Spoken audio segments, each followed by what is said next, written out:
찬송하시겠습니다. 찬송 377장입니다. 377장입니다.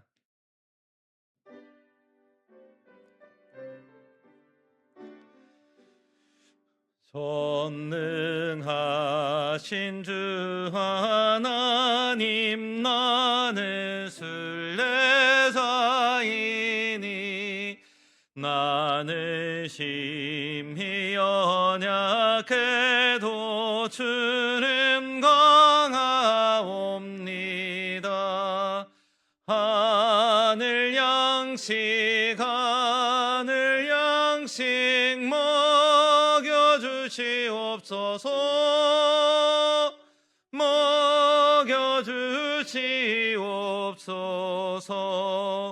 수정 같은 생명수를 마시도록 하시며 불과 구름 기둥으로 나를 인도하소서. 여의 주여 나의 주여 힘과 방패 되소서.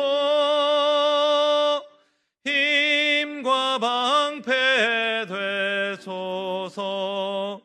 요단강을 건널 때에 겁이 없게 하시고 저기 배는 가나안 땅 편히 닿게 하소서. 영원토록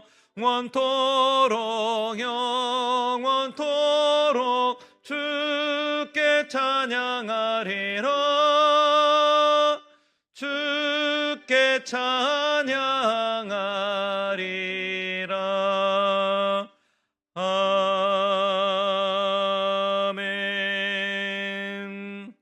283장 찬송하시겠습니다.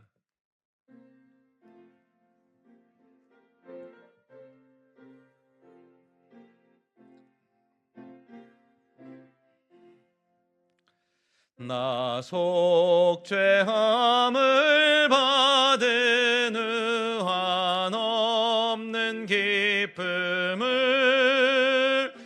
다 헤아릴 수 없어서 늘 찬송합니다.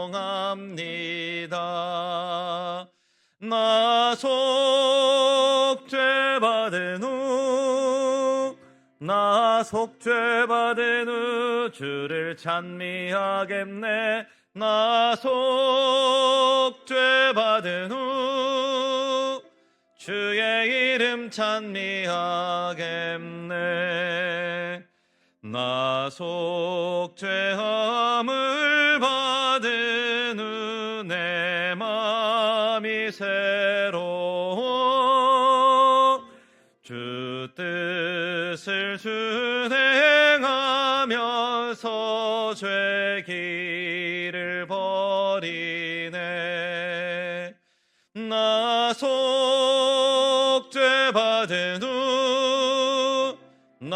속죄받은 후 주를 찬미하겠네. 나 속죄받은 후 주의 이름 찬미하겠네. 나 속죄함을 받은 후 성령이 오셔서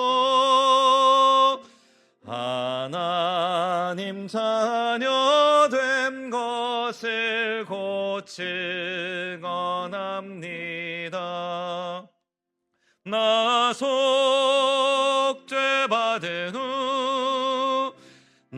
속죄받은 후 주를 찬미하겠네. 나 속죄받은 후 주의 이름 찬미하겠네. 나 속죄함을 받은 후 보혈의 공로로 주의 은혜에 입으니 늘 평안합니다. 나 속죄받은 후, 나 속죄받은 후 주를 찬미하겠네. 나 속죄받은 후 주의 이름 찬미하겠네.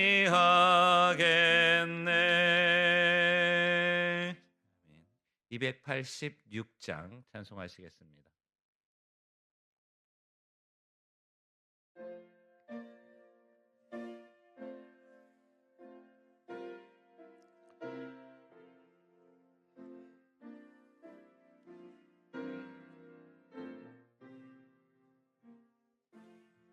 주 예수님 내 맘에 오사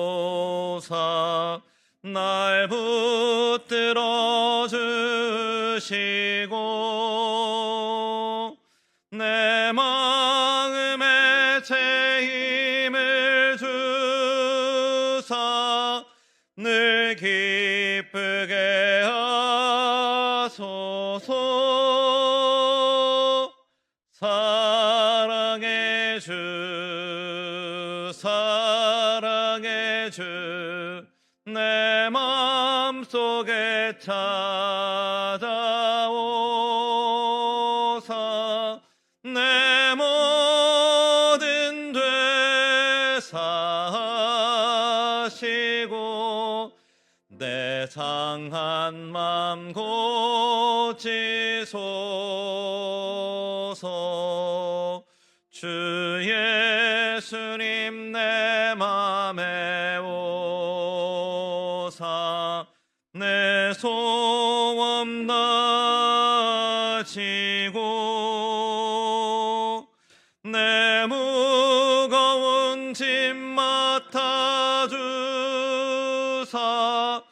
참 평안을 주소서. 사랑의 주, 사랑의 주, 내 마음속에 찾아오사 내 모든 되사하시고 내 상한 맘 고치소서. 주 예수님 내 맘에 오사 날 정결케 하시고 그 은혜를 내 맘에 채워 늘 충만케 하소서. 사랑의 주, 사랑의 주, 내 마음속에 찾아오사 내 모든 되사하시고 내 상한 맘 고치소서. 주 예수님 내 맘에 오사 내 길 인도하시고 주 성령을 내 맘에 채워 늘 충만케 하소서. 사랑의 주, 사랑의 주, 내 마음속에 찾아오사 내 모든 죄 사하시고 내 상한 맘 고치소서.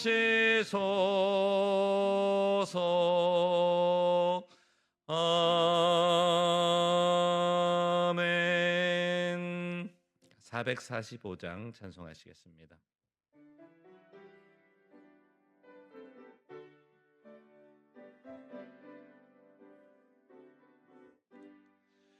대산을 넘어 험곡에 가도 빛 가운데로 걸어가면 주께서 항상 지키시기로 약속한 말씀 변치 않네. 하늘의 영광 하늘의 영광 나의 맘속에 차고도 넘쳐 할렐루야를 힘차게 불러 영원히 주를 찬양하리. 캄캄한 밤에 다닐지라도 주께서 나의 길 되시고 나에게 밝은 빛이 되시니 길 잃어버릴 염려 없네. 하늘의 영광 하늘의 영광 나의 맘속에 차고도 넘쳐 할렐루야를 힘차게 불러 영원히 주를 찬양하리. 광명한 금인 마음에 받아 찬란한 천국 바라보고 할렐루야를 힘차게 불러 날마다 빛에 걸어가리. 하늘의 영광 나의 맘속에 차고도 넘쳐 할렐루야를 힘차게 불러 영원히 주를 찬양하리.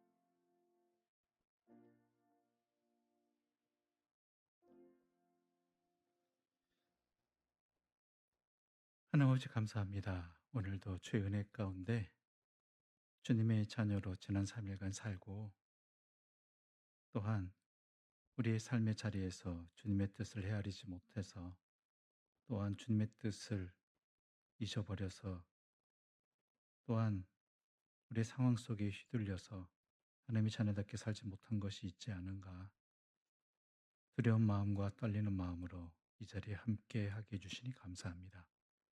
오늘 함께 주의 말씀을 나누고자 합니다. 이 말씀을 나눔을 통해서 우리를 향하신 주님의 뜻을 깨닫게 해주시고 지난 삶을 돌이켜보면서 앞으로 살아갈 삶의 자리들을 더욱 주님 앞에 바르게 세워나가고 힘을 얻고 또한 믿음이 굳건해지는 은혜의 자리들이 되게 하여 주시옵소서. 주의 성령께서 저희를 주관하여 주셔서 저희의 영혼의 눈을 뜨게 해주시고 마음판에 새겨지는 역사가 일어나서 우리의 삶이 진정으로 주님 앞에 서게 하여 주시옵소서. 예수님의 이름으로 기도드립니다. 아멘. 계속해서 우리에게 주시는 말씀입니다. 누가복음 19장 11절부터 27절까지의 말씀입니다. 누가복음 19장 11절부터 27절입니다.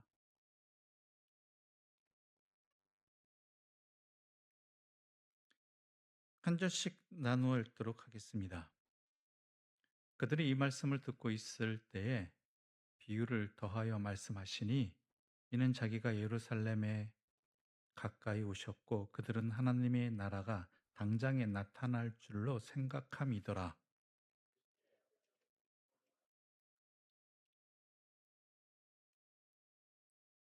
그 종 열을 불러 은화 열문화를 주며 이르되 내가 돌아올 때까지 장사하라 하니라.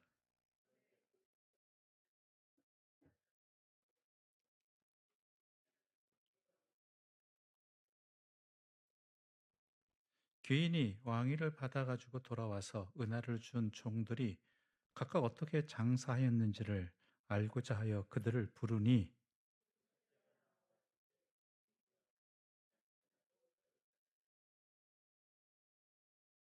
주인이 이르되 잘하였다 착한 종이여 내가 지극히 작은 것에 충성하였으니 열 고을 권세를 차지하라 하고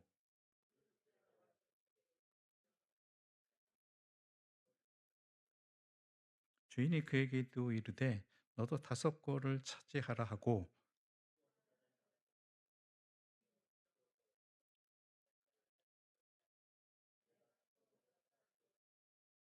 이는 당신이 엄한 사람인 것을 내가 무서워함이라 당신은 두지 않은 것을 취하고 심지 않은 것을 거두나이다.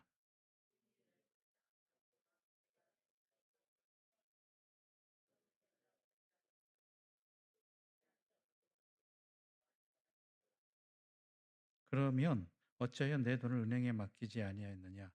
그리하였으면 내가 와서 그 이자와 함께 그 돈을 찾았으리라 하고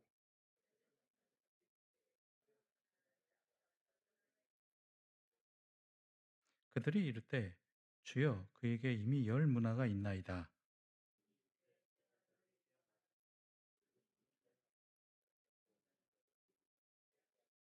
함께 읽겠습니다. 그리고 내가 왕됨을 원하지 아니하던 저 원수들을 이리로 끌어다가 내 앞에서 죽이라 하였느니라. 아멘. 동상이몽이라는 말이 있죠. TV 프로그램 이야기가 아닙니다. 동상이몽이란 말을 우리는 자주 사용합니다. 왜냐하면 똑같은 현상을 보고 서로 다르게 이해하고 해석한다라는 것이죠. 근데 그 차이가 때로는요, 너무 다르게 본다라는 것입니다. 똑같은 사건을 보고도 현상을 보고도 어떻게 나하고 저렇게 완전히 다르게 해석할 수 있을까? 또 심지어 어떤 이들은 심하게 말하자면 어떻게 저런 이해가 나올 수 있을까라고 생각하는 일들이 일상다반사라는 것이죠. 이게 특이한 케이스가 아니라 세상 살아가다 보면 너무나 흔하게 겪는 일들이라는 것이죠. 뭐 남자와 여자의 차이가 있을 수도 있고요. 부모와 자식 간의 차이도 있을 수 있고, 뭐 정치색의 차이로 인해서 동상이몽이 될 수도 있겠고요. 뭐 그 외에도 여러 가지 조금만 차이만 있다고 한다면 그 생각의 현상에 대한 똑같은 현상에 대한 다르게 봄의 차이가 너무나 그것이 원인이 돼서 극심하게 벌어지는 경우들이 있다는 것이죠. 근데 이것이 같이 사는 사람에게 있어서 이런 일들이 벌어지면 참 답답해집니다. 부부간에도 싸우게 되는 일들이 그런 일들이 종종 벌어져. 특히 자녀 교육에 있어서 자녀들의 앞날에 있어서 아버지와 어머니가 그 한 자녀를 그 자녀를 놓고 서로 다르게 생각하고 얘기한다면 그 자녀에게도 영향을 미치거든요. 그래서 그 자녀에게 있어서는 그것이 하나의 자기 안의 갈등 상황이 되죠. 물론 자기 마음에 맞는 이야기를 해주는 자기하고 의견이 맞는 부모의 의견을 따라가긴 하겠지만 거기에 힘을 얻긴 하겠지만 아무튼간 이것이 서로 상충될 때는 자녀도 같이 헤매게 된다라는 것이죠. 그때는 서로 이해를 자기가 어떤 생각을 가지고 있는지 또한 왜 그런 생각을 가지게 되었는지 상대방의 그런 이해에 대해서는 왜 그렇게 받아들일 수가 없는지에 대한 이야기들을 나누는 게 참 필요합니다. 근데 그게 참 힘들죠, 생각보다. 서로 대화를 주고받는 것 자체가 힘들어집니다. 말이 안 통한다고 이야기하잖아요. 서로. 아무리 내가 말을 해도 벽에 대고 말하는 것 같다라는 생각이 들 때도 있습니다. 그래서 어떻게 해요? 이런 말로 표현될 수 있죠. 내가 말을 말지. 내가 말을 말지. 아마 예수님의 상황이 그럴 수도 지금 그런 상황인 것 같습니다. 이 제자들과 함께 3년을 같이 지냈잖아요. 그리고 예수님의 이 공생애는 마무리 단계에 왔습니다. 예수님께서 그 얼마나 많은 가르침을 주셨고 이적도 행하셨고 기적도 행하셨고 또한 특별히 모여서 특별 교육도 하셨고, 그리고 우선은 자리가 제자들은 어때요? 스승을 본받아야 되고 스승의 뜻을 알아야 되고 스승이 말하고자 하는 바를 또한 잘 이해해야 되잖아요. 그게 제자잖아요. 배우는 사람의. 근데 이 예수님의 12제자는 그러지 않았다라는 것이죠. 이제 얼마 시간이 안 남았는데 그런 일들이 종종 나타나는데 특별히 오늘 본문에서 앞부분에 이런 사건이 있었죠. 앞장인 18장에서는 어떤 일이 있었습니까? 마지막 부분에 여리고 오셔서 성문 앞에서 눈먼 자를 고쳐주셨죠. 그렇죠? 눈먼 자를 다른 성경에서는 바디메오라고 이야기를 합니다. 그 눈을 뜨게 해주셨죠. 그렇게 하신 이유가 있거든요. 그 바디메오를 고쳐주심도 있겠지만 제자들에게 하고 싶은 말이 이거예요. 너희들도 눈 떠라 좀. 제발 눈 좀 떠라. 이 얘기거든요. 너희들 지금 눈먼 상태다라는 거예요. 그 다음에 삭개오를 찾으셔서 하시면서 하신 말씀이 있냐면 이 사람도 이제 아브라함의 자손이다라는 것이죠. 인자가 온 것은 뭐예요? 잃어버린 자를 찾아서 구원하기 위함이다라는 것이죠. 즉 예수님께서 이 땅에 오신 목적이 뭐예요? 잃어버린 자를 구원하시기 위해 오셨다라는 것입니다. 즉 하나님의 자녀로 회복시키시기 위한 아브라함의 자손에게 얘기했죠. 유대인 입장이고 우리들의 오늘날 입장에서는 하나님의 자녀로 죄로 인해서 하나님과의 관계가 끊어져 버린 하나님과 원수된 이 자들을 세상 사람들을 구원하시기 회복시키시기 위해 오셨다라는 것이죠. 근데 제자들은 어때요? 예수님이 그 여리고에서 수많은 사람이 유월절을 지키기 위해서 원근 각지에 온 많은 사람들이 지나다니는 그 성에서 눈먼 자도 고치셨어요. 그렇죠? 그다음에 삭개오도 어때요? 어떻게 보면 굉장한 사건이죠. 민족의 반역자로서 가장 우두머리와 같은 존재인 그 여리고의 세리 장인을 갖다가 어떻게 해요? 회복시켰잖아요. 회개시켰잖아요. 그 삶이 바뀌어지게 했잖아요. 어때요? 자기 재산을 반을 어려운 이웃들에게 나눠주겠다. 거기다 혹시 잘못한 거 있으면 네 배나 갚겠다. 이럴 정도로 한다는 것은 저 예수님의 능력이 엄청나구나. 이런 것이 만방에 선포되는 사건입니다. 그러니까 이 제자들은요, 이제는 어깨가 이만큼 올라가 있어요. 곧 예루살렘에 예우월절 지키러 올라가는데 거기서 드디어 이제 사건이 터지기로 하는 거죠. 그래서 어떻게 해요? 다른 성경들 복음서를 보게 되면 올라가게 되면은 한 우측엔 누구, 좌측엔 누구, 자기들이 한 자리할 생각만 차지하고 있다는 것이죠. 그 눈먼 자를 고쳐주시는 사건, 또한 삭개오를 회개시키는 이 역사를 통해서 예수님이 말씀하시는 거하고 하신 의도하고 제자들이 생각하는 바랑 너무나 다르다는 거예요. 그러니까 이런 상황에 놓여 있으니 예수님이 얼마나 답답하시겠어요? 답답하시죠. 그동안 얘기 안 하셨겠어요? 계속 얘기했는데 벽에 보고 이야기하는 것 같은 상황인 거예요. 그것도 누구예요? 자신의 제자들이에요, 제자들. 12제자를 비롯해서. 서로 내가 예수님과 더 가깝다고, 예수님 말씀을 더 많이 들었다고, 더 오랫동안 썼다고 주장하는 사람들이 이러고 있다라는 것이죠.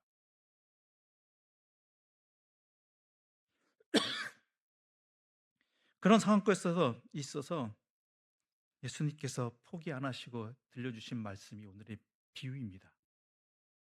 그러니까 이 비유를 읽을 때 우리는 예수님이 어떠한 심정에서 제자들에게 어떠한 목적을 가지고 이 비유를 말씀하셨는지를 제대로 알아야지 이 비유를 통해서 우리에게 전하고자 하시는 주님의 뜻을 제대로 알 수 있는 것이지요. 근데 이 비유는요, 역사적 배경이 있다고 합니다. 다른 비유에는 역사적 배경에 대해서는 분명한 인식이 없는데 이 비유는 역사적 배경이 있다는 것이죠. 그것은 바로 헤롯 아켈라오 때문입니다. 우리가 잘 알고 있다시피 예수님이 태어나셨을 때 이스라엘을 다스렸던 사람은 헤롯 대왕, 즉 헤롯 1세이죠. 그는 원래 이두메 사람이었습니다. 그래서 유대인이 아니었기 때문에 이스라엘 왕으로 그 자리를 지키기 위해서 여러 가지 정책들을 애써서 수고했죠. 그래서 이스라엘 여러 지역에 도시도 세우고요. 게다가 또한 예루살렘에 예루살렘이 산지잖아요. 중요한 것 중에 하나가 마시는 물입니다. 이걸 수도 시설도 아주 개편을 해버렸습니다. 게다가 경제적 기반도 아주 튼튼하게 하려고 노력을 했습니다.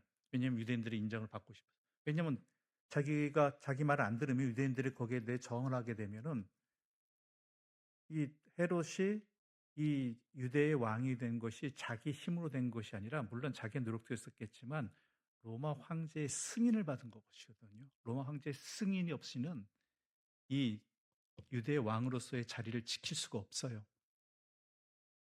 근데 그는 한 번 실수를 했습니다. 어떤 실수를 했냐면은 그가 왕위를 허락받기 위해서 그 줄을 대고 열심히 노력한 그 사람이 뭐냐면 음, 안토니오라고 들어보셨죠? 이렇게 이야기하면 뜬금없는 이야기일 수도 있겠지만은 음, 저기 클레오파트라의 두 번째 남편이라고 해야 되나요? 시저가 원래 클레오파트라의 남편이었죠. 그런 다음에 시저가 죽은 다음에 카이사르가 죽은 다음에 로마의 두 세력이 나타나죠. 하나는 옥타비아누스로부터는 로마 시저의 양자, 또 한 명은 로마 시저와 함께 오랫동안 전쟁에서 잔뼈가 굵은 안토니우스라는 장군이었습니다.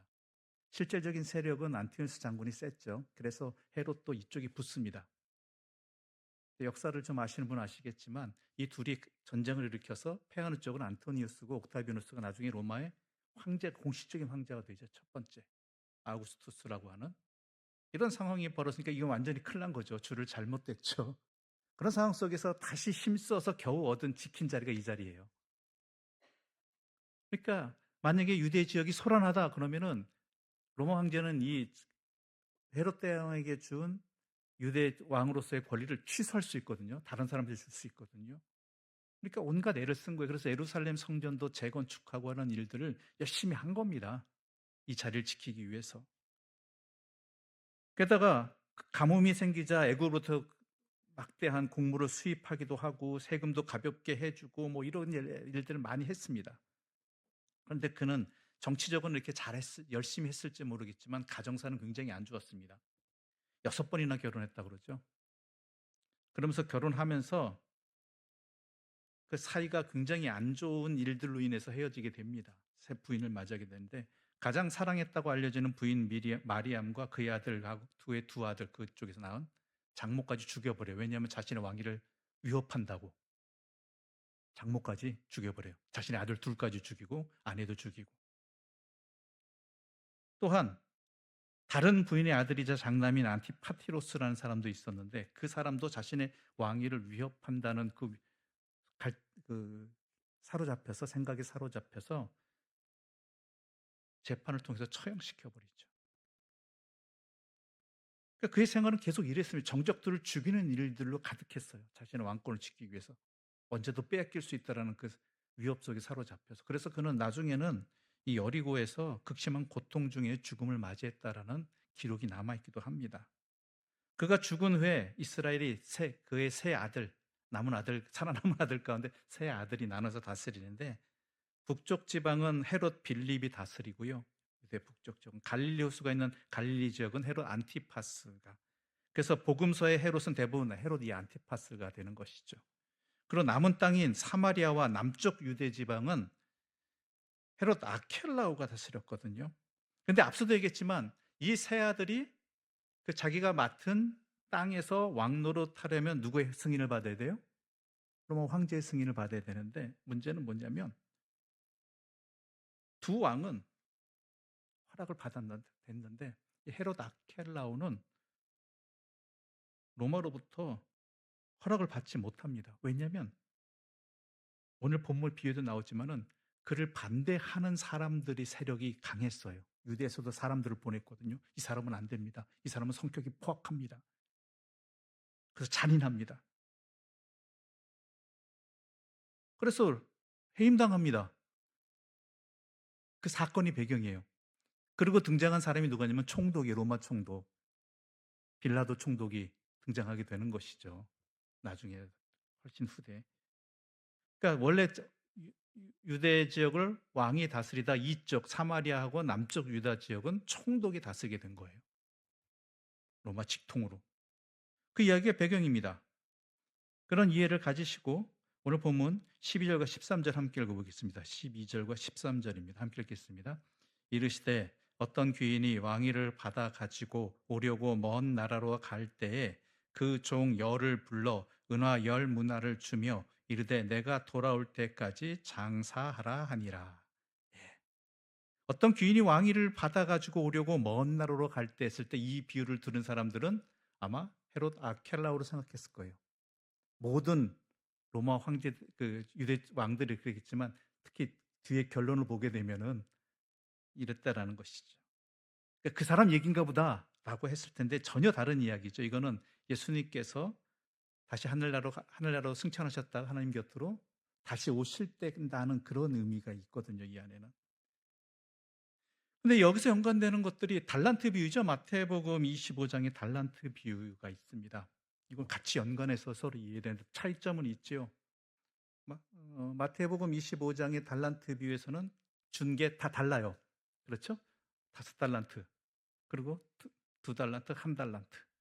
근데 여기는 어때요? 인원도 많고 10명이나 되잖아요. 똑같이 줘요. 똑같이. 게다가 달란트 비유에서는 5달란트는 준 자는 5달란트 남겨요. 그렇죠? 2달란트 받은 사람은 2달란트 남기죠. 근데 여기는 똑같은 한 문화를 줬는데 어때요? 누구는 10문화를 남기고 누구는 5문화를 남긴단 말이에요. 그러니까 목표 핵심은 주제는 같지만 그 방식이 다르다는 그 초점이 다르다는 거예요. 초점이. 그건 나중에 우리가 뒤에 이야기하도록 그런 이 차이를 가지고 있다는 것을 이해하면서 먼저 오늘 본 비유를 함께 보도록 하죠. 예, 한 문화는요 100데나리온입니다. 100드라크마라고도 이야기하죠. 즉 100일치 품삯입니다. 100일치 품삯. 그래서 이것들을 10사람에게 그 당시 노동가로 100일치 임금만큼을 준 거예요. 뭐 쉽게 아마 오늘날로 얘기하자면 100일치라면 하루 10만 원씩 쳐서 1000만 원을 하죠. 1000만 원씩 준 거죠. 근데 14절 이렇게 기록되어 있습니다. 14절 제가 읽을게요. 그런데 그 백성이 그를 미워하여 사자를 뒤로 보내어 이르되 우리는 이 사람이 우리의 왕됨을 원하지 아니하나이다 하였더라. 그러니까 이게 역사적 배경이 나오는 거죠. 왜냐하면 유대 지도자들이 한 50명이 대표가 돼가지고 로마 황제에게 청원을 해요. 이 사람 도저히 안 됩니다. 우리 이게 잔혹한 사람이다라는 것이죠. 그래서 그 결과를 맞이하게 된 거예요. 근데 이건 또 우리 세상에서도 마찬가지입니다. 진짜 주님의 참된 모습을 알게 되면 우리는 주님을 나의 왕으로 인정할까 안 할까를 생각해 봐야 된다는 것이죠. 예수 믿는 사람들 안에서도 내가 기대하는 예수님이 있고요. 또한 예수님, 그게 예수님이 우리에게 주시는 참된 모습과 연결되어진다라면, 맞는다라면 다행이지만 내 제자들처럼 내가 생각하는 예수님과 또한 진짜 예수님의 모습이 다르다, 내가 이해하고 너무 다르다고 한다라면 우리는 이렇게 할 수도 있다는 것이죠. 예수님이 나의 구주가 되기를 원하지 않습니다. 내가 원하는 분은 나에게 부를 주시고 나를 평안하게 해주시고 내 모든 소원을 들어주시고 나에게 복을 주시는 분입니다. 다른 사람보다 더 머리 위에 있게 해주시고 뛰어나게 해주시고 하는 분입니다라고 생각할 수도 있잖아요. 아무튼 이 내용은 그 비유와는 직접적인 연관은 없으니까 한번 생각을 해보시고, 그래서 장사하라고 하셨죠. 10문화, 한 문화씩 주고 10명에게. 근데 첫 번째 종은 자신이 받은 것의 10배를, 그리고 두 번째 종은 5배를, 세 번째 종은 받은 것 그대로 가졌죠. 나머지 7명은 뭐냐? 나머지 7명은 뭐 이 세 불이 해당하다든지 아니면은 아예 오지도 않았다든지 그렇잖아요. 그 한 문화도 뭐 하다가 다 잊어버렸으면 어떻게 해요? 도망가야지 뭐. 아무리 한 문화라 할지라도 그 목돈이잖아요. 그것도 이 사람이 어떻게 왕으로 왔잖아요, 다시. 그럼 도망해야지 뭐. 아무튼간 그 어떤 것이든 이 세 부류만 나오게 됩니다. 10명이 다 세 부류에 분류됐으면 좋겠습니다만은 다 이쪽 부류였으면 좋겠죠. 아무튼 16절과 17절을 함께 읽어볼까요? 16절과 17절입니다. 함께 읽어보겠습니다. 그 첫째가 나와 이르되 주인이여 당신의 한 문화로 10문화를 남겼나이다.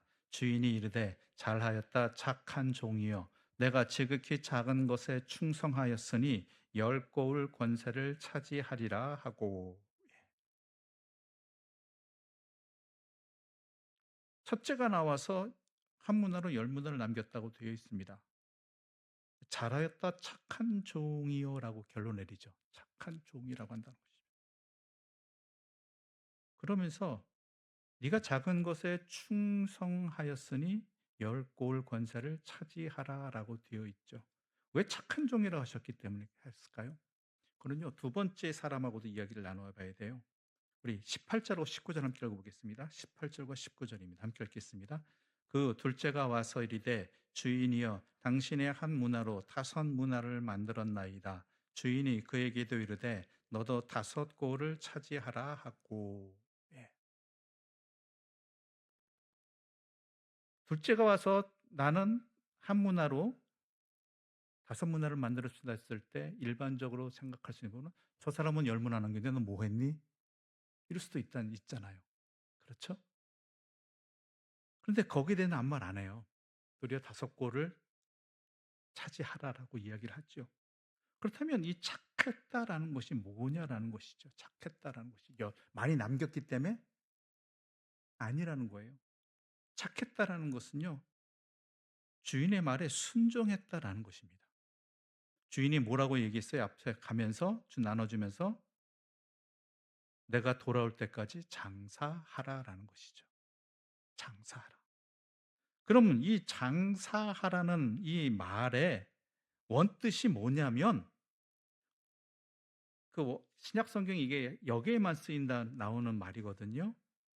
얼마나 많이 벌었느냐의 의미를 담은 것이 아니라 얼마나 많이 수고했느냐, 거래를 했느냐라는 게 의미예요.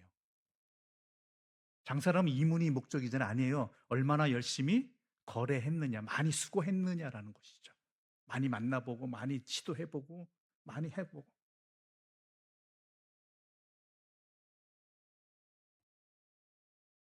즉, 이 말은요, 주인의 말에 장사하라는 이 말에 얼마나 충성하였느냐라는 것이죠. 주인의 말에 따랐느냐. 그래서 착한 종이라고 한 거예요. 착한 종이라는. 많이 남겼다가 의미가 아니에요. 주인의 말씀에 그대로 순종했느냐. 얼마나 철저하게 순종했느냐.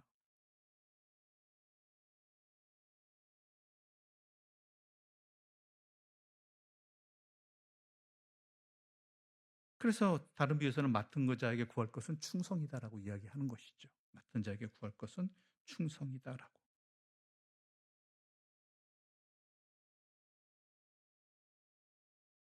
그러니까 여기 핵심 포인트는 그래서 내가 작은 것에 충성했다라고 하는 이야기도 계속 이야기가 나오고 있는 것입니다. 얼마나 충성이냐, 주인의 말에 따랐느냐라는 거예요. 얼마나 많이 남겼는가 초점이 아닙니다. 얼마나 주인의 말에 따랐느냐. 이 부분이 되는 것이죠. 근데 재밌는 것은 네가 작은 것에 충성하였으니 열 고울 권세를 차지하리라 하는 것은 이제 이 귀인이 이 사람이 왕이 되어서 왔잖아요. 왕이 되었으면 그 영토가 있을 거 아니에요. 그 영토에서 열 고울을 네가 책임져라라는 거예요. 이건 상인 것 같지만 상이 아니에요, 솔직히. 그렇잖아요. 더 열심히 일하라는 거죠. 더 많이 맡겨준 거잖아요. 왕이 다스려야 될 지역에서 열 고울만큼을 네가 책임져라. 네가 일해라라는 거예요, 네가.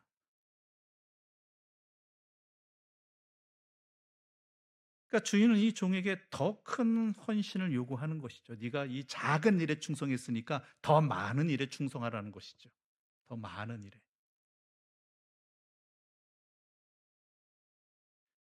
즉 지금까지 주인의 뜻에 따라 잘 섬겼으니까 더 많은 일에 주님의 뜻을 따르라는 것이죠. 이건 주인이 주시는 거예요. 주인이. 그럼 다섯 문화 남긴 사람 다섯 골을 주고. 왜냐하면 이 사람은 역량이 그거예요. 그 사람이 최선이에요, 이게. 그걸 아시니까 거기에 맞게 다섯을 주신 것이죠. 거기에 맞게. 이 사람이 적게 남겼으니까 적은 걸 주셨다는 게 아니라요. 이것에 대한 책임이란 것을, 헌신한 것을 안다면 이 사람의 역량은 그저 최선을 다했지만 그 정도라면 거기에 맞게 주셨다라는 것이죠.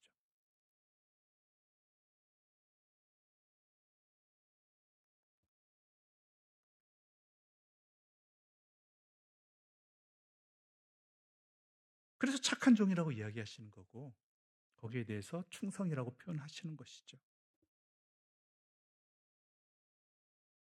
그렇다는 것은 이 왜 이런 해석을 하느냐?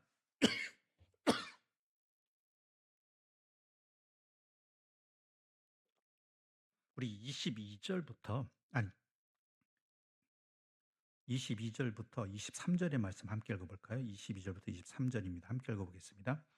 주인이 이르되 악한 종아 내가 내 말로 너를 심판하노니 너는 내가 두지 않은 것을 취하고 심지 않은 것을 거두는 엄한 사람인 줄로 알았느냐? 그러면 어찌하여 내 돈을 은행에 맡기지 아니하였느냐? 그리하였으면 내가 와서 그 이자와 함께 그 돈을 찾았으리라 하고. 이 앞부분은 어떤 사건인지 아시죠? 한문화를 남긴 사람이 와서 이야기를 해요. 그러면서 뭐라고 핑계를 대냐면은 당신은 내가 아는 당신은 이런 사람이다. 저런 사람이다 이야기를 하죠. 오늘 본문의 말씀 그대로 하자면 이 주인에 대해서 굉장히 잘못 알고 있습니다. 잘못 알고 있습니다. 주인에 대해서 두지 않은 것을 취하고 심지 않은 것을 거두는 엄한 사람인 줄 알고 있다라는 거예요. 그래서 뭐라고 얘기하면 너는 악한 종이다. 앞에서 10문화하고 5문화 남긴 종들은 어때요? 착한 종이라고 했잖아요. 특히 10문화 남긴 종이 착한 종. 착한 종이 뭐라고요? 주인의 뜻에 응답하였다는 거예요. 최선을 다해서. 악한 종은 왜 악한 종이 되었습니까? 주인에 대해서 잘 알지 못했다는 거예요. 제대로 알지 못했다는 거예요. 자기 생각대로 알았다는 거예요. 주인에 대해서. 그러니까 이런 행동이 나왔다라는 것이죠. 주인이 자신들에게 한 문화씩 준 그 이유도 제대로 알지 못해요. 왜요? 주인에 대해서 잘못 알고 있으니까.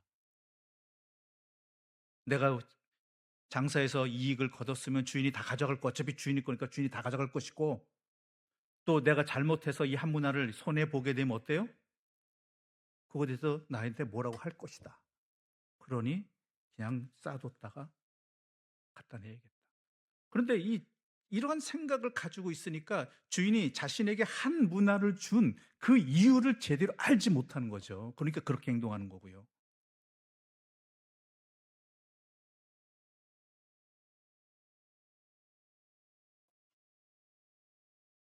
차라리 이 문을 거두기를 원했다라면 이 당시로서는요, 안전한 게 은행에 맡겨서 이자를 받는 거예요. 얼마나 오래됐는지는 이 주인이 오랫동안 갔다 왔는지 모르겠지만 이 당시 이자는요, 평상시 했을 때 공식적으로는 30-40%에서 50%. 우리도 옛날에 그랬잖아요. 30% 이런다 뭐 나오기도 했잖아요. 이 당시는 더 했죠. 정확히 말은 실질은 거의 100%였다고 보는 게 맞다고 합니다. 즉 한 문화를 1년 동안 빌려주면은 한 문화가 이자고 한 문화가 또 이렇게 두 문화를 갚아야 되는 거예요. 그럼 차라리 은행에 맡기는 게 낫죠. 안전하게. 그렇죠? 실질적으로 이 사람이 10문화를 줬어요. 10문화를 했죠. 근데 자기가 손에 드는 건 몇 문화예요? 16문화죠. 그렇죠? 만약에 세 사람만 나왔다 그런다면 10문화하고 5문화하고 그렇죠? 아니다. 계산을 잘못했네요. 저도. 세 문화에다가 5문화, 8문화 하면은 11에다가 12문화예요. 그렇죠? 12문화. 아실 거예요. 나머지 7명은 어디로 간지 안 보이니까. 그러면 은행 이자보다 별로 그렇게 좋진 않아요. 근데 그럼 왜 맡겼느냐, 이 사람들에게? 이 사람들을 테스트하는 거죠. 시험하는 거죠.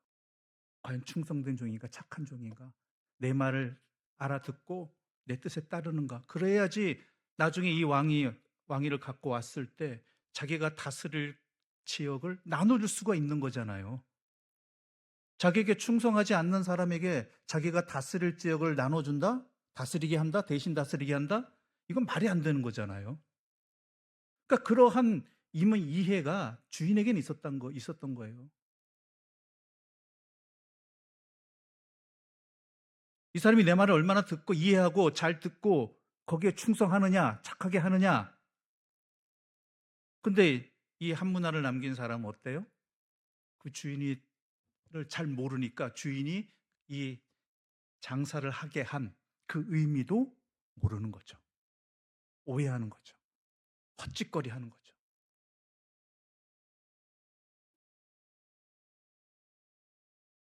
세상이 그러하다는 얘기입니다. 제자들이 지금 그러고 있다라는 얘기입니다. 주님이 이 땅에 오신 참된 목적을 모르니까요. 주님을 모르니까, 하나님을 모르니까, 주님께서 이 땅에 오신 참된 목적을 모르니까 엉뚱한 짓거리 하게 된다라는 거예요. 그래서 세상이 주님을 죽이려고 하고요. 인정하지 않으려고 하고요. 자기 것을 빼앗는 사람, 자기의 이익을 빼앗고 자기의 권익을 지켜주지 않는 그러한 세력들이, 그러한 사람이라고 인식해 보니까 예수를 십자가에 못 박아 죽이려고 하잖아요. 심지어 제자들도 어때요? 주님에 대해서 제대로 모르고 있잖아요. 그러니까 지금 예루살렘에 향해 가면 어때요? 자기들이 어떤 자리에 오를 것이다라는 생각을 하고 있다라는 것이죠.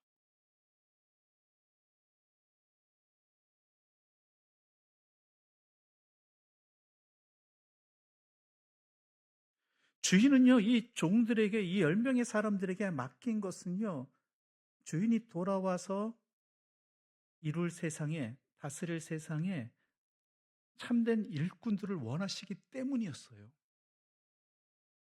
주인의 마음을 알고 주인의 뜻에 끝까지 충성하는 자들. 근데 주인에 대해서 제대로 모르니까 이런 짓거리를 하고 있다는 것이죠. 어찌 보면 주인으로서는 기회를 준 것이죠. 기회를.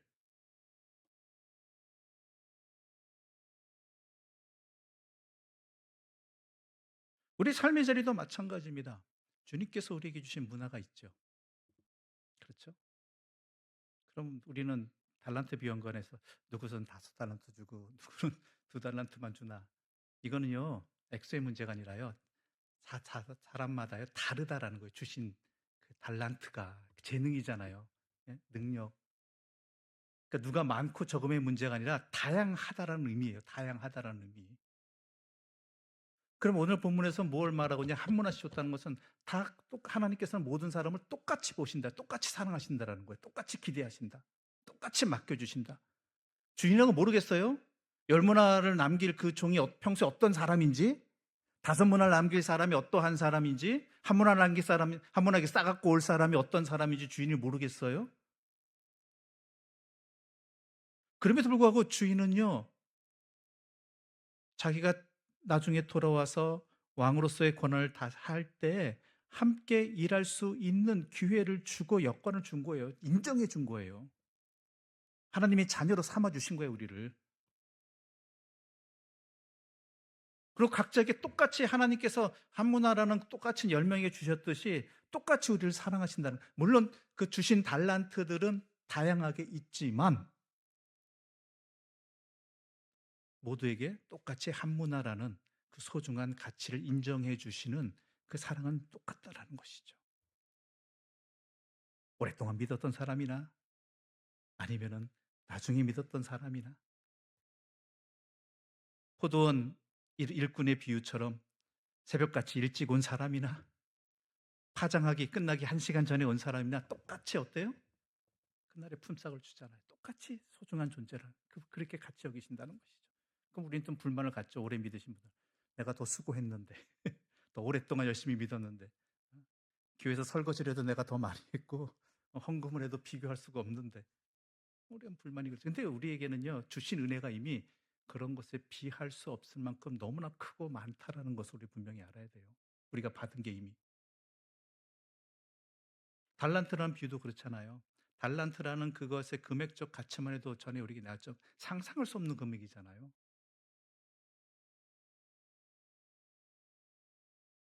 그러니까 우리가 수고한 것에 비해서 더 많은 것을 이미 우리에게 주신 분이 우리의 주인이시고 우리의 하나님이시고 우리 주님이십니다. 그러면 왜 나는 5달란트에 나는 저 사람은 왜 저 사람은 왜 5달란트고 5달란트 내가 받았으면 불평 없죠. 저 사람은 왜 5달란트고 나는 왜 2달란트냐. 똑같이 또 난 옛날부터 일했고 오래전부터 수고했는데 왜 똑같이 한 문화를 주나? 이미 받은 그것은요 우리에게 그날 족한 우리의 생에 족한 충분한 하나님의 은혜입니다. 다른 사람에 비교해서 그렇지 우리는 너무나 도저히 받을 수 없는 엄청난 은혜를 이미 받았다라는 것이고 그것으로 우리는 살아간다라는 것이죠. 그걸 먼저 알아야 돼요. 아무튼간 그런 가운데 우리에게 맡겨주신 문화라는 것이 뭐냐라는 거, 우리에게 주신 직분들 역할이라는 것이죠. 우리에게 나에게 이 가정을 허락해 주신 것, 또한 학생에게선 이 학교를 허락해 주신 것, 또한 직장인에게는 이 직장을 허락해 주신 것, 또한 이 동네 우리가 살 때에는 이 동네를 나에게 허락해 주신, 살게 하신 그 하나님의 한 문화가 있다라는 거예요. 맡겨주신 일이. 그것은 뭐예요? 장사하라. 뭐예요? 주인의 뜻을 알고, 주인을 바르게 알고, 주인의 뜻에 맞춰서 열심히 수고하라는 거예요. 얼마나 많이 남겼느냐가 아니라 수고하라는 거예요. 주님의 사람답게 살라는 거예요. 주님이 주신 그 직분의 자리에서.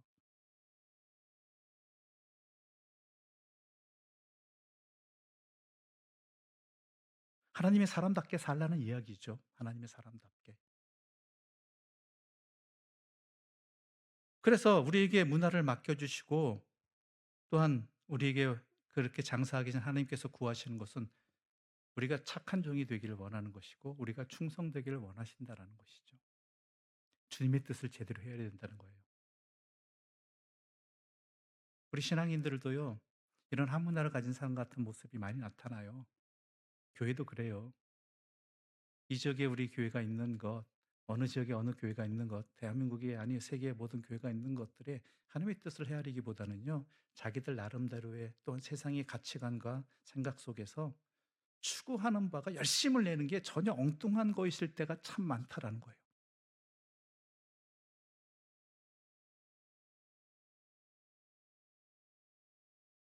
하나님께서 교회에게 원하는 것이 과연 무엇이냐라는 것이죠.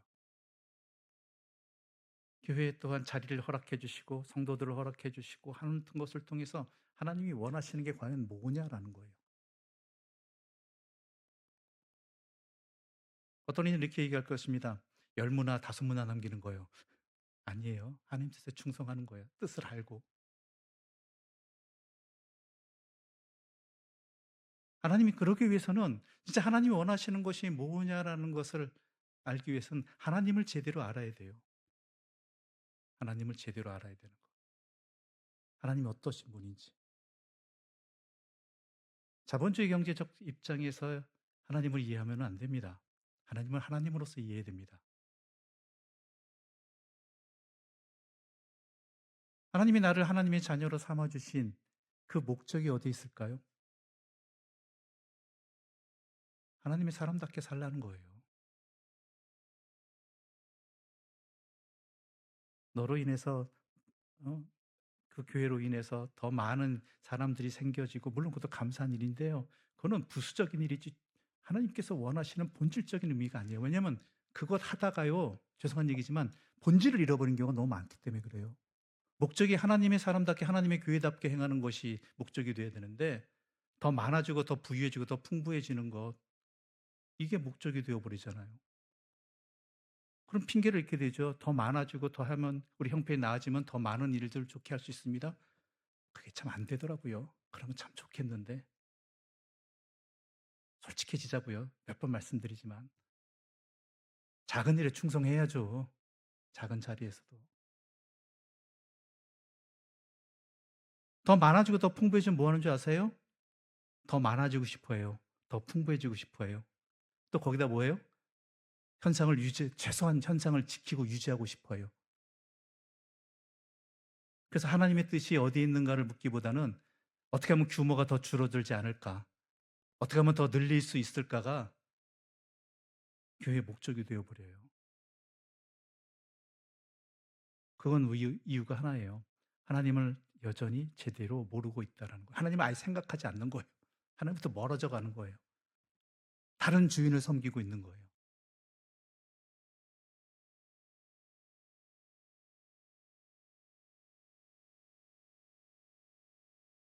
그게 오늘 본문의 비유를 통해서도 말씀해 주신 거죠.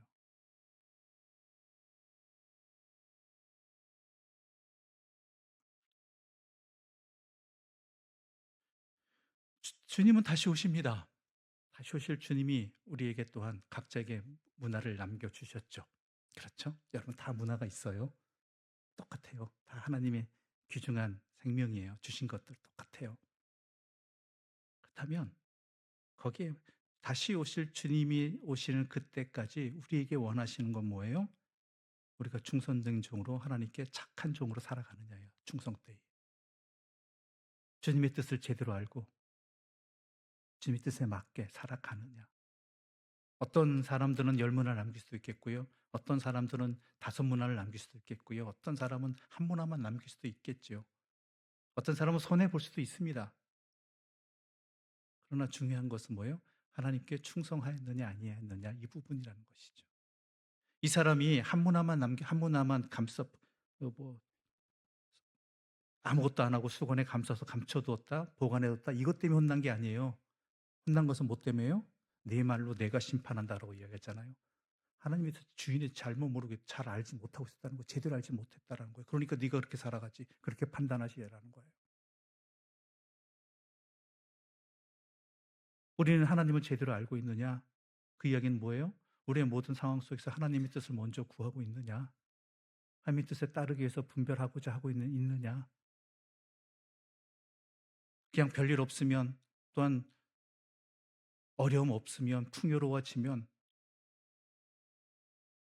그것이 하나님의 뜻인지 아닌지 생각하지 않고 그러면은 낫다라고 생각하는 것인지.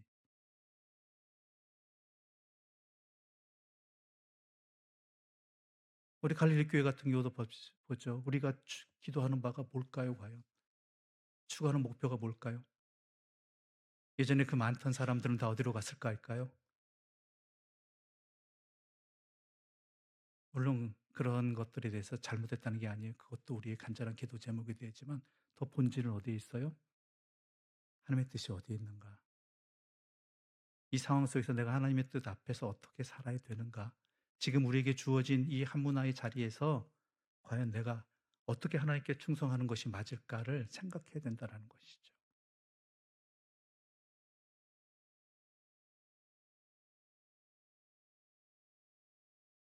우리는 신앙 고백으로 분명히 이야기하잖아요. 항상 하는 얘기, 주신 이도 여호와시요 거두신 이도 여호와시다. 거두시면 거두시는 뜻이 있는 것이고요. 주실 땐 또 주신 뜻이 있다는 거예요. 주셨으면 나에게 왜 주셨을까를 먼저 생각해야 돼요. 거두셨다면 왜 거두셨을까? 내가 혹시 하나님 뜻을 어긋난 것은 아닌가? 하나님 뜻을 오해한 것은 아닌가? 내가 그럼 하나님께서 어떻게 하기를 원하시는가? 이런 것들을 생각해야 된다는 거. 이게 충성이거든요. 마음의 중심을 하나님께 두는 것. 과연 이러하냐라는 것이죠.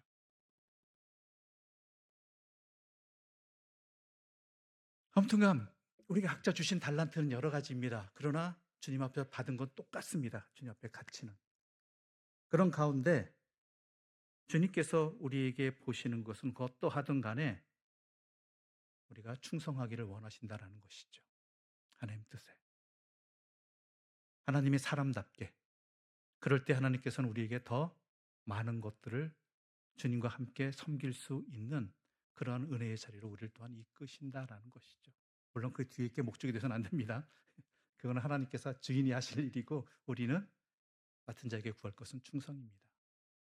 주시던 안 주시던 나에게 주어진 자리에서 주님의 뜻을 구하며 주님을 제대로 알아가는 것. 그러기 위해서는 다시 한번 말씀드립니다. 배수 반복되는 얘기 같은데요. 우리가 주님을 좀 제대로 알았으면 좋겠어요. 제대로. 오늘 이수요일 성경 공부도 하나님의 말씀을 누가복음을 처음부터까지 붙잡는 이유도 그거잖아요. 조금씩 알아가는 여기저기서 나오는 예수님 이야기를 한 사람의 증언을 통해서 예수님 이야기를 전체적으로 쭉 한번 살펴봄을 통해 우리가 예수님에 대해서 좀 더 통일성을 가지고 제대로 좀 알아가자라는 것이죠. 오늘 비유에서도 그렇지만은 예수님이 어떠한 심정으로 이 비유를 이야기하셨는지, 그리고 이 비유가 하시기 전에 어떠한 사건들을 통해서 예수님의 심정이 답답하셨는지 우리가 알 수 있듯이 하나하나 연결시켜서 볼 때 우리가 주님을 좀 더 잘 알아갈 수 있는 것이고요. 이 말씀을 통해서 그것을 통해서 또한 우리가 주님께 무엇을 충성해야 되는가, 주님의 마음이 어디 있고 나에게 주어진 것들로 무엇을 어떻게 충성해야 되는가, 그것을 제대로 알 수 있기 때문이죠. 그런 은혜를 놓치지 마시기 바라고요. 그런 마음이 흔들리지 않기를 바랍니다. 그럴 때 주님께 다시 오시는 주님께서 우리에게 착한 종이라라고 이야기하실 것입니다.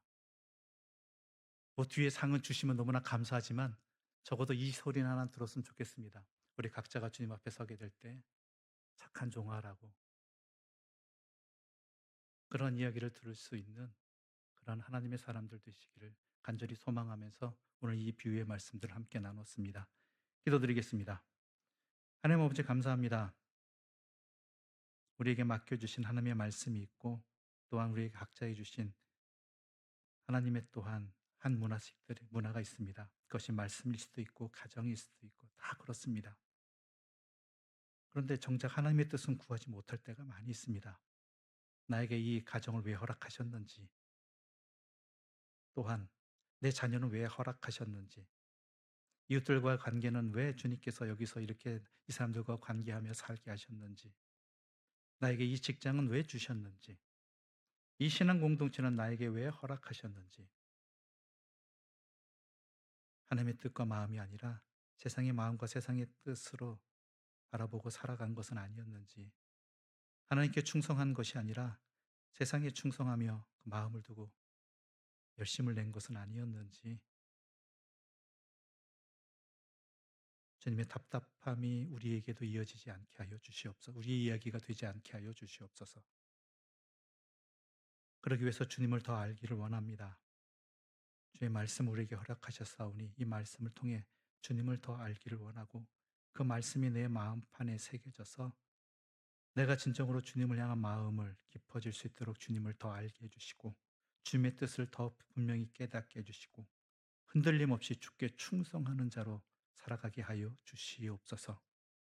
그래요, 주님 앞에서 착한 종이라고 우리 인생을 평가해 주시는 그 응답을 듣게 해주시고, 그래 주님께서 또 맡겨주실 더 많은 것들을 더 다른 것들을 소망하면서 주어진 그대로 주님의 뜻을 행하는 데 기쁨을 두고 살아가는 우리 모두가 되게 하여 주시옵소서. 예수님의 이름으로 기도드립니다. 아멘. 하늘에 계신 우리 아버지, 아버지의 이름을 거룩하게 하시며 아버지의 나라가 오게 하시며 아버지의 뜻이 하늘에서와 같이 땅에서도 이루어지게 하소서.